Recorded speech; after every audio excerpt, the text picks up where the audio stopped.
A contagem decrescente acaba, abrimos o champanhe e comemos 12 passas, uma por cada nova resolução. Uma tradição repetida todos os anos, onde nos prometemos uma melhor versão, mais saudável, mais forte ou com mais uns zeros na conta. Não sou a melhor pessoa para falar sobre desporto ou nutrição, mas quanto a pôr as nossas finanças em ordem, creio fazer todo o sentido partilhar o conhecimento que fui aprendendo ao longo dos últimos anos enquanto jovem que se fez à vida. Hoje vamos falar sobre um método que pode bem ser a chave para, daqui a 12 meses, não repetirmos o desejo.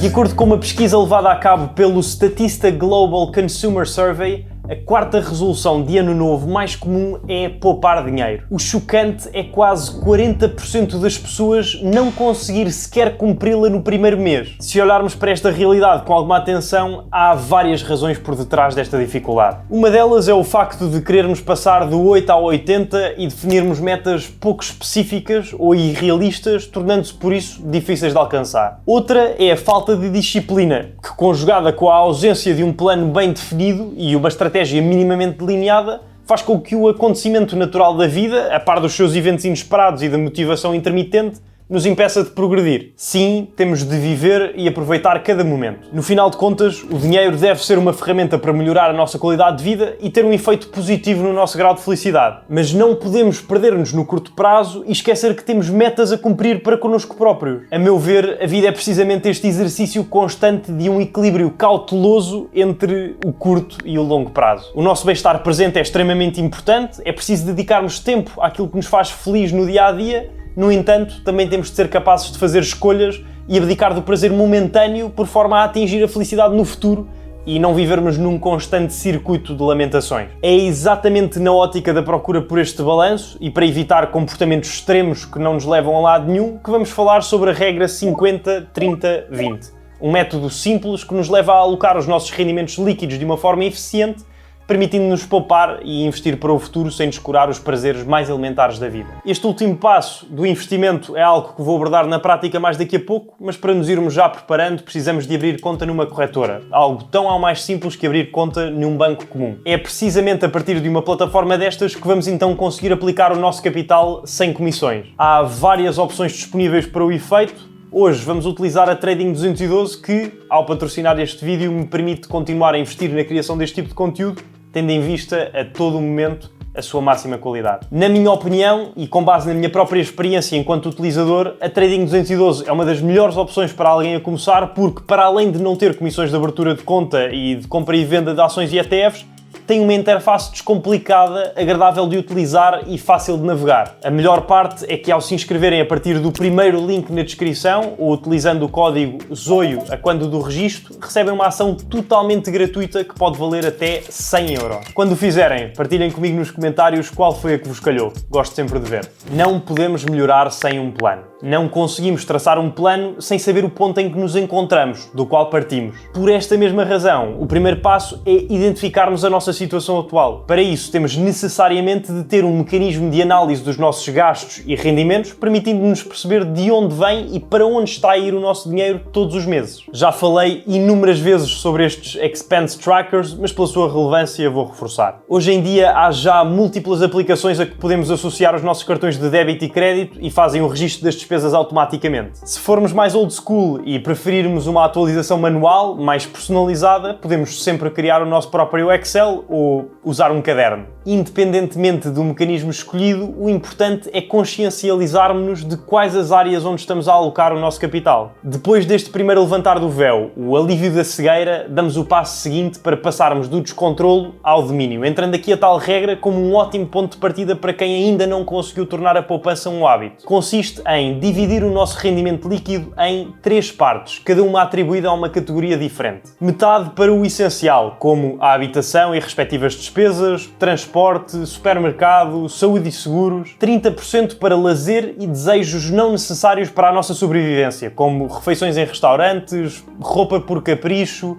presentes, por aí fora. Os restantes 20% para poupar e investir. Esta divisão desde logo nos coloca numa posição mais crítica, de onde conseguimos começar à procura de eventuais problemas, dando resposta a duas questões-chave. Onde é que estamos a gastar mais do que devíamos e porquê é que estamos a gastar mais do que devíamos nesse determinado setor? Reconhecidos os excessos, está na hora de os corrigirmos por forma a enquadrar a nossa alocação de capital nestes limites percentuais. A habitação é, na maioria dos casos, o encargo mais significativo. Não é novidade que os preços estão altíssimos face ao poder de compra dos portugueses e, a somar a isso, ainda se juntou a subida vertiginosa das taxas de juros durante o último ano, tornando a prestação a pagar ao banco completamente insuportável para muitas famílias. Se com esta análise concluirmos que neste setor estamos a despender muito mais do que o suposto, no cenário ideal, perto dos 30%, há duas hipóteses a considerar. No caso de arrendamento, a situação desagradável do downsizing. Trocar o imóvel atual por um mais pequeno, menos bem arranjado ou numa zona mais longe dos centros urbanos. Sendo a casa nossa, podemos tentar renegociar o crédito junto dos bancos, consolidá-lo ou transferi-lo para outra instituição financeira, conteúdo para todo um vídeo no futuro. No seguimento das despesas essenciais, estão as não tão cruciais que, apesar de pequenas individualmente, vão sem dúvida acumulando. Estamos a falar das refeições fora de casa, saídas à noite, subscrições de aplicações usadas uma vez por ano, enfim, a lista é longa e comum a todos nós. Temos de nos perguntar, destas todas, o que é que vale efetivamente a pena, o que é dispensável. Nunca vou ser apoiante daquela vida frugal ao máximo em que se abdica completamente de tudo o que possa proporcionar bem-estar, felicidade ou conforto. Aliás, se acompanham o meu Instagram sabem perfeitamente que há muitas experiências a que dou valor. Acredito sim, no entanto, que deve existir um alinhamento dos nossos atos, neste caso, hábitos de consumo, com os nossos objetivos. Se jantamos fora 20 vezes por mês e depois não conseguimos poupar 50 euros para investir num curso para aprender uma skill que nos vai fazer crescer, ou para participarmos num evento com pessoas extraordinárias que nos podem acrescentar valor, há algo que precisa de ser ajustado. Nunca de forma radical, simplesmente não vai funcionar. Têm de ser alterações graduais, de onde nasçam hábitos sustentáveis e duradouros. Feitos todos os ajustes, se a nossa intenção for apenas conseguir poupar, agora provavelmente já vamos conseguir ir acumulando os 20% que sobram todos os meses para constituir um fundo de emergência,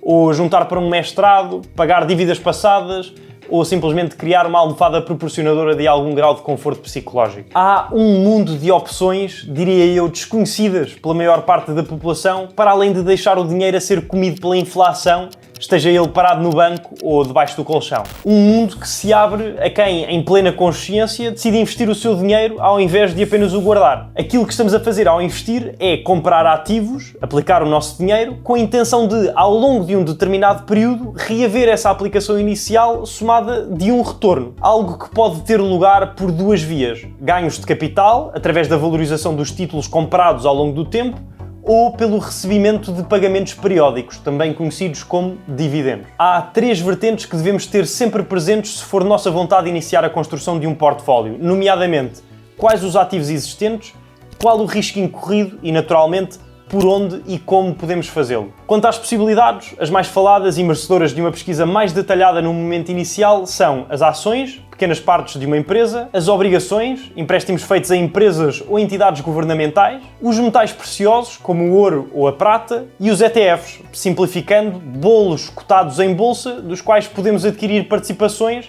e cujos ingredientes consistem precisamente nos diversos nomes acabados de mencionar. Independentemente do caminho que escolhermos, há sempre uma relação entre o risco e o potencial de retorno. Para clarificar, em finanças, risco consiste na possibilidade de um investimento gerar um retorno diferente do esperado. Na prática, isto pode significar recebermos menos do que tínhamos planeado ou até perder dinheiro quando o valor do ativo desce para uma quantia inferior à do momento da compra. Por outro lado, relativizando, risco existe em tudo o que fazemos na vida. Se abrimos uma empresa nossa, existe o risco de falhar ao não conseguirmos criar um negócio rentável e ficarmos sem o dinheiro ao final do mês. Se comemos porcaria todos os dias, corremos o risco de ter problemas de saúde. Se deixamos o dinheiro no banco, corremos o risco de ver as nossas poupanças evaporar, como aconteceu há uns anos com o escândalo de uma das maiores instituições financeiras do país. Não estamos nunca livres da incerteza. Logo, o mais ajustado é perceber, a um nível individual, qual é o risco que estamos dispostos a correr face a um determinado retorno passível de ser atingido e agir sobre isso até ao limite do nosso controle. Nas finanças pessoais, isto é extremamente importante para pensarmos na definição de uma estratégia sólida e criarmos um portfólio em sintonia com a nossa tolerância do incerto. Se somos risk lovers e valorizamos mais o potencial de crescimento do que a estabilidade, ações de empresas recentes ou criptomoedas podem ser uma boa opção. Se, por outro lado, preferirmos situações menos indefinidas para dormirmos bem à noite, a escolha inclinar-se-á para produtos mais diversificados, como é o caso dos ETFs ou Exchange Traded Funds, de que falei a fundo num outro vídeo, que se ainda não viram, recomendo que o façam no final deste vídeo. Pondo isto em prática, falei há uns minutos que o primeiro passo é abrir uma conta numa corretora, se vos fizer sentido, na Trading 212, através do primeiro link na descrição. O passo seguinte é transferir dinheiro da nossa conta bancária para a nossa conta na corretora. Se quisermos ficar com o montante disponível imediatamente, podemos fazer um depósito através de um cartão ou Apple Pay, que até aos 2.000 euros não tem qualquer custo associado. Excedendo este montante, basta fazermos uma transferência bancária para continuarmos sem pagar comissões de depósito. O terceiro e último passo é aplicar o nosso saldo agora disponível. Para isso, obviamente, depois de termos feito uma nossa pesquisa, cá em baixo clicamos na lupa, com o intuito de pesquisar um ativo que queiramos adquirir. Neste caso, para simplificar um primeiro investimento, vou usar como exemplo um ETF que replica a performance do MSCI World, um índice que acompanha mais de 1.500 empresas espalhadas por todo o mundo e que, se já viram um vídeo que eu recomendei há pouco, já conhecem. Ora então, IWDA e Buy. Neste menu podemos escolher uma de duas opções, mais uma vantagem da Trading 212. Temos a capacidade de selecionar das duas uma, ou o número absoluto de ações a comprar, ou um montante monetário que queiramos aplicar no ETF, mesmo que isso signifique uma fração da ação. Ou seja, se tivermos apenas 20 euros para começar, não há problema. Podemos, à data de hoje, ser donos de 39% de uma participação do ETF IWDA. Clicamos em Done e já está. Potencialmente o início de uma longa jornada no domínio das nossas finanças. Devo ressalvar que, como é óbvio, não é com 20 ou 30 euros por mês num ETF que vamos ficar ricos. O ponto aqui é, temos de começar por algum lado e, para quem ainda tem como resolução de início de ano poupar mais, pôr a nossa situação financeira em ordem, aprender a gerir os rendimentos e as despesas com a regra 50-30-20 e adquirir uma primeira ação, são passos necessários que constituem uma parte essencial do caminho. Se já estão a pensar ainda mais à frente, talvez numa estratégia de investimento para a reforma, sugiro que vejam este vídeo de seguida, que pode bem ser uma ajuda. Por hoje é tudo. Subscrevam para mais vídeos sobre imobiliário, dinheiro e finanças pessoais sem bullshit. Um abraço e até à próxima semana.